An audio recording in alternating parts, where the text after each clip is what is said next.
Welcome to the second episode of AhHa Moments. My name's Alban. I'm joined by Hans Nelson here. Good to be back.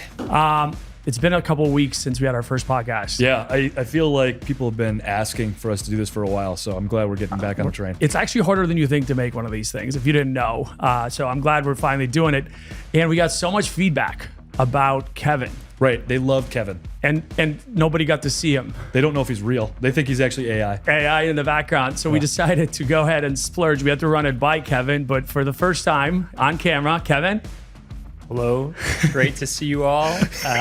Great to be seen. You know, it is great to be seen, Yeah. and that was really nice of my mom to give all that feedback to put me on camera. Yeah, Thank listener had a lot of feedback. Yeah, one listener had a lot of it. You know what? I thought it was very nice you approved the expense to get one more camera up for this operation. Thank you, Kevin. you. Of course. A lot has happened since we've been here. A lot. We've been on the road a lot. We've been very busy, which is a good thing. And we had to schedule around Kevin's sickness and whatever he was dealing with at home with the kid. So we're finally here today. We made it. We made it. Yes. One of the things that happened, I thought it was worth noting, the roast of Tom Brady. Did you guys catch it? So good. And So good. funny. Unbelievable. Really good. Here's a question. Yeah. Would you put yourself in that situation? Well, I've been in that situation. You were at one of my roasts. Yeah. Yeah. Not on national TV. No, though. my wife did the best job of roasting me. She was like the Nikki Glaser. of that She event. actually brought the noise. That was one of the better performances of Sharon. That was incredible. I didn't like it as much because I've heard all that praise, you know? but it was loved solid. It was We solid. loved it. Kevin, would you put yourself out there? I would. You know what? Kudos to Tom for putting himself in that space. It showed that he had some humility and was able to laugh at himself. I thought it was really well done. I will say this. I feel you get roasted every day. That's true. I call that Monday. I guess Tom's really upset because they brought the kids into it. Right. I'm like, it's not like Kendrick and Drake. You know? Dude, that's a whole other. We could do a whole episode on that, and we were listening to that as our pump up song before this. So, one of the things we do a lot is travel, Yes. and we all have our own preferences. We all travel differently. Kevin likes to get to the airport the night before, just in case something goes wrong. You never know. Hans and I like to close the door on the plane and make him wait a little. My favorite part of that is Kevin hopes we'll miss a flight someday. Yeah, he prays. He just cheers it on. Just for learning, right? I'd love for you guys just to learn, maybe get there a little bit earlier. To appreciate getting on time somewhere. Yes, that would be nice. Yeah, I don't plan on trying this learning because there's always another plane, Kevin. Hans, you had a great idea that you brought up. I did. You know, these are half-baked ideas. I'm kind of the idea guy. I'm not the execution arm. So I talked to a prospect we actually had. We were recruiting, and he's doing some work for an airline right now. And I told him this suggestion. He kind of liked it. So he's going to take it to one of the major airlines. Go We'll see if it on. goes through. Well, you know, when we have status, we travel a lot, right? We have status, and you get to go on the plane first. You get the first boarding group. Yeah. And now, you know, we're big United flyers here in Chicago. And you get to board first, but now it lines up like you're getting on a Greyhound bus, right? Yep. And it's also, we can sit on the plane for 40 minutes, which is my least favorite time in the world. Yeah, we don't need to be in there longer. I don't want to be on the plane first. I just want to make sure I get my bag on. Yep. Right. So my idea was, instead of my status giving me priority boarding, Yeah. I want it to provide me a reserve space for my bag. Yep. And I want priority exiting. Like, I want to be able to exit the plane first. Like, Hans, you're good. You can Would go. you pay for it? I would pay for it. I think I would too. Right? I'm not kidding. I think the idea of getting 45 minutes before you take off and just sitting there so you can get your bag up, it's just crazy. What I also love is Kevin has no complaints about airplanes or airports at all. Yeah. Well, first of all, Hans, I think your idea, I think that could really take off. Certainly up for it. Here's the thing. Listen, I love airplanes, love airports. They're great.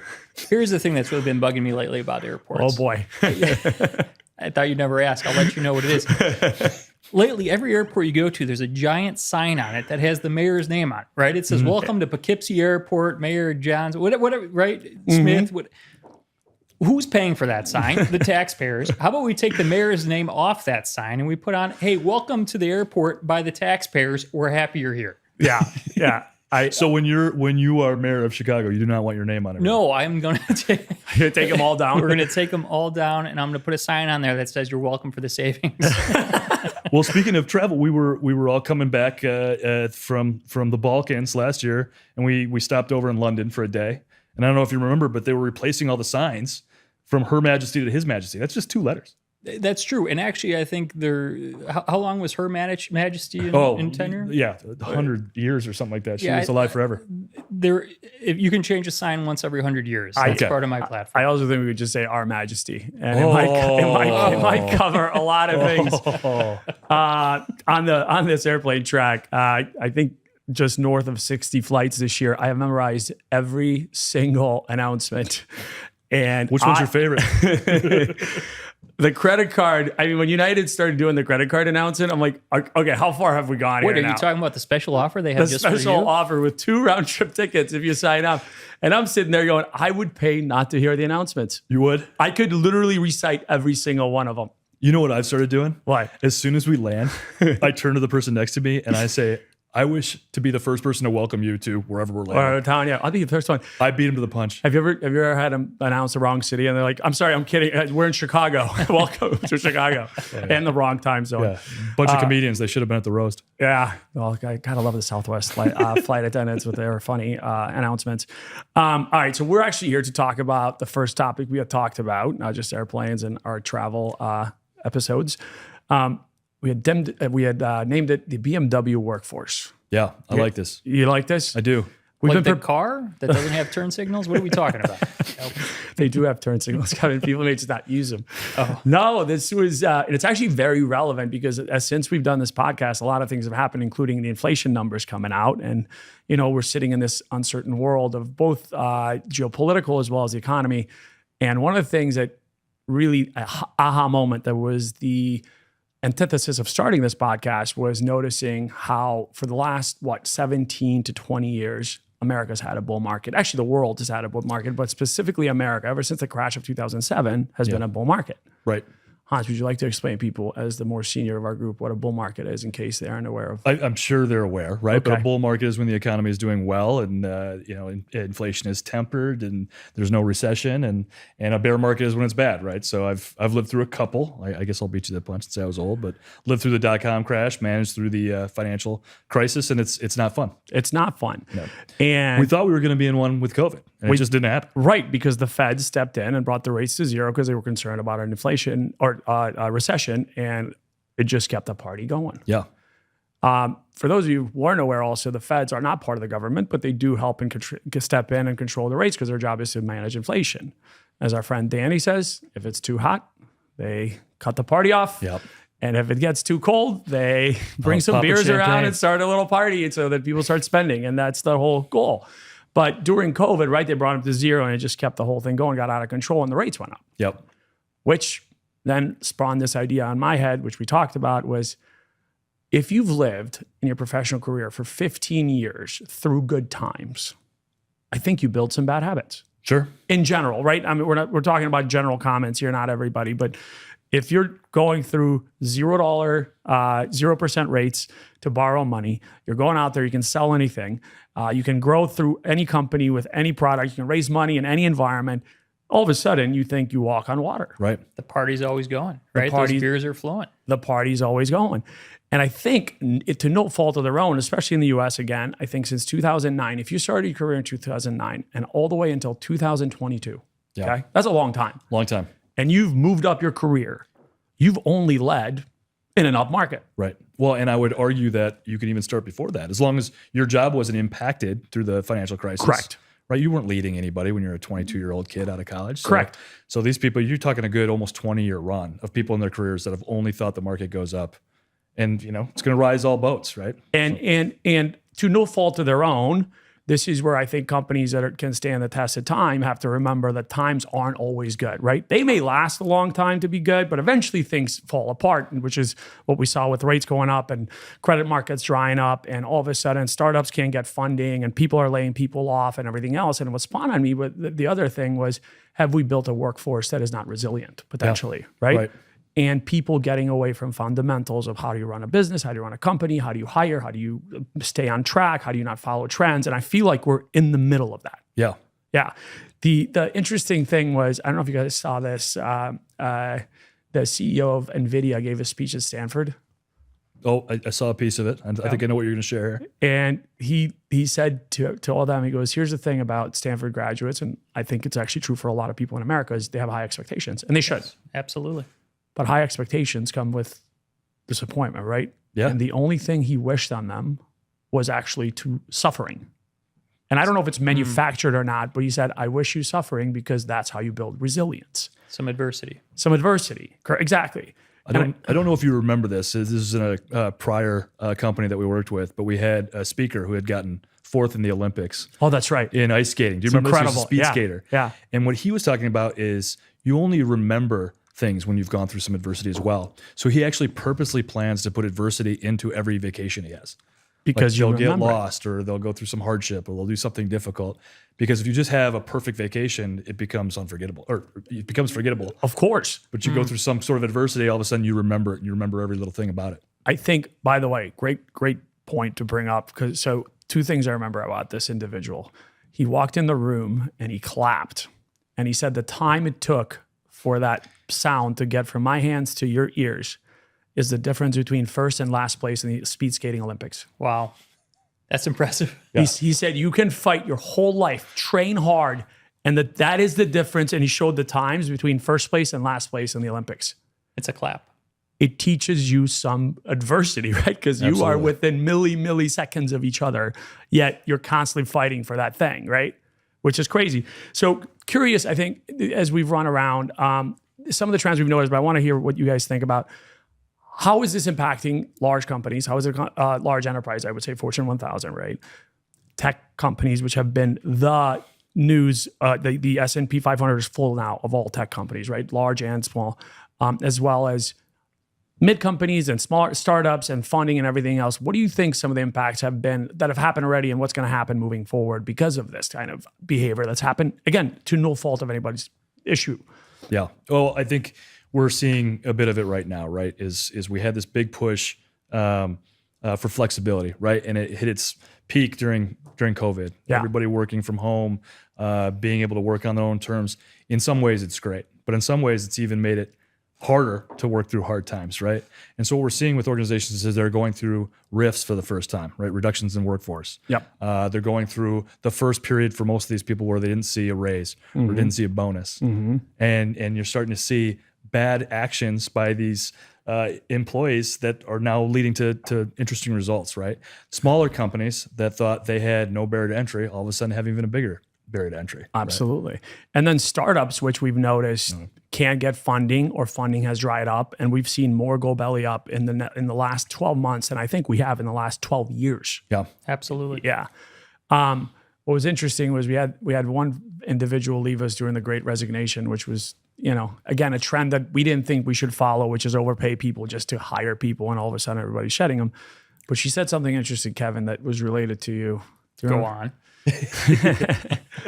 She left here, and we have a policy here. If anybody leaves our organization and they're going to an opportunity we can't offer them, we are their biggest cheerleader. correct. And not only that, we always welcome them back if it doesn't work out, and we wish them the best. This was definitely the case with this individual. Yeah, she was absolutely. awesome. She was incredible. So she wanted to chase her dream of being at that brand new startup, and she did. And the startup was actually a really good idea.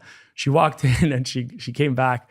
It had just gone under, and she goes, you know what I realized is running around going, I think we need a Kevin. Yeah. What do you mean by that? Like a good-looking individual that walks around. Like, what did she mean? No, what she meant was when we were in the earlier phases, not that early, we ran around. We didn't raise money. We put our own money to work. Yes. We didn't pay ourselves. When you don't do that, you now are manufacturing, and it's not manufacturing, it's actually real adversity. Yeah. You got to focus on the right things. You can't just spend money. You got to focus on value. You got to work extremely hard. Well, and I think, it's very humbling to hear that. But at the end of the day, right, either in a bull market or a bear market or what's going on, at the end of the day, basics are basics, right? Yep. How do you provide value to your customer, right? How do you provide value to your employee? How do you provide value to your community? That's not going to change. A couple of years ago, I had the fortune to go listen to Warren Buffett and Charlie Munger speak, and a question around inflation was asked, right? Hey, are you worried about inflation? What do you worry about inflation? And Charlie Munger spoke up and said, inflation or not, right? You can never out-inflate away the best doctor in the world, the best lawyer in the world. So just be the best at who you are and provide the most value possible. And that's always kind of stuck with us, right? As we continue to grow and build this organization is, There's going to be up times, there's going to be down times, bear markets, bull markets. How do we just make sure that we're the best at what we do and provide the best, best service to our customers? Let me ask you guys a question, because I think this will be good for the audience, right? I'm dealing with raising 3 teenage children. Kevin, you're just starting your journey there. And very similar to starting a company, it's how do we create adversity for our children that they don't have to live the same way we did, right? Right. They're in a more fortunate position. And my wife and I talk all the time on how do we create an opportunity for them to have hard times so they'll learn how to go through it. And we're in a company like this, right? And things are going well. We're creatures of comfort, right? Yep. We will run towards finding something more comfortable. We won't want to push through. So what are some strategies that you guys have employed to put that false sense of urgency, even when things were going well? I mean, I think the best thing you could do is be born in a Middle Eastern country that has a civil war, genocide, have to live through it, and then it's pretty well manufactured. But no, that there's other ways. Okay. I do think, I think what we did with ourselves, even when we started this, I think solving people's problems, and you were a coach for us even back in our early career days, is how do you become somebody's coach but not their savior? You cannot be a savior either for your kids or for your employees. The idea is how do you let them figure out the solutions as opposed to give answers to everybody and help save them? Because I think you told me, it's like, I could solve that easily for you. Who's going to solve your next problem? What you'll learn is to keep coming to me. Yeah, to solve the issue. keep going. And one day I might not be here. Right. And who's going to solve your problem, which is let people figure out and let them suffer, because, and it's not suffer in a bad way, it's suffer in growth. Yep. Yeah. And what do you think, Kev? I couldn't agree that more. Luckily, I didn't come from a war-torn country that went through genocide. Yeah, that was so I can't terrible speak advice, to that advice. But I do think through, right? Like, think through some of the big folks we've seen in history that have overcome adversity, right? You know, Walt Disney, right? The famous story there is he was fired from his first job at a newspaper for not being imaginative enough, right? Think through, Edison, right? Who failed on the light bulb, somewhere between 1,000, and 10,000 times.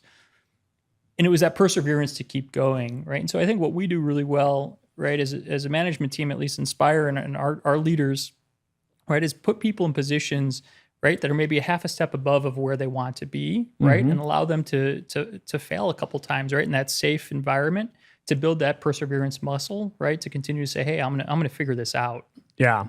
So I think we should probably get to the so what, right? What is the so what? Things have been good. I've got to read this to you. I think I sent this to you guys, but I've got to read this thing that I came across the other day. I apologize. I love this. So I'm on X or Twitter, or whatever you kids call it these days, and I'm flipping through, and I came across this thing, and I had to send it to you guys right away. But it was, I might be butchering his name, Chris Bakke. Looked him up. He's at LPL Financial. He's a hedge fund company. And he wrote, at my hedge fund, I pay an analyst to walk around parks in Austin, San Francisco, and New York and ask people who are tanning at 2 p.m. on a Tuesday where they work. We then short the stock, and they're up 728% this year. This is, and there's a picture of a bunch of people tanning in Austin. Are we in on this? Are we on this fun? I made sure we weren't in the picture. It's brilliant. We got, and I'll say this, we've always had a flexible work policy. Yeah. We've always had a flexible work policy, especially like people who perform and everything. However, we were also first to say, we got to get back to work. And getting back to work means going to the office, because people at home, not everybody, again, blanket statements here, but the idea of just sitting around on a Tuesday tanning, and may work for some. Yeah. In general. Yeah.